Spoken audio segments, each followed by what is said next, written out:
Autsch, aua, au, mein Auge. Das weiße Geißlein dort drüben am Berglein hat mich geschlagen. Huliduli.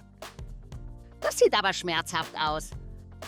Warum hat sie das denn gemacht? Keine Ahnung. Ich wollte nur nett sein und das Geißlein melken. Und dann plötzlich, bam, puff, tätsch, hat sie mich getreten. Vielleicht ist sie erschrocken oder wollte nicht gemolken werden. Tiere haben auch Gefühle, weißt du?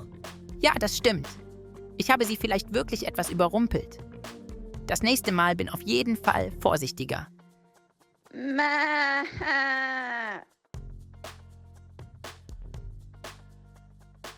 Ich wollte nicht böse sein. Ich bin einfach so kitzelig am Bauch. Und als du versucht hast, mich zu melken, hat es so fest gekitzelt, dass ich mich direkt bewegen musste. Oh, das wusste ich nicht. Tut mir leid, dass ich dich gekitzelt habe. Ich weiß, du wolltest ja nur helfen. Wir können Freunde sein, wenn du möchtest.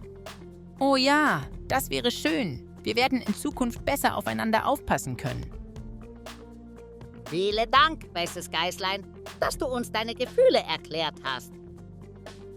In Zukunft werden wir dich nicht mehr kitzeln. Versprochen. Ole Duli, Duli Duli.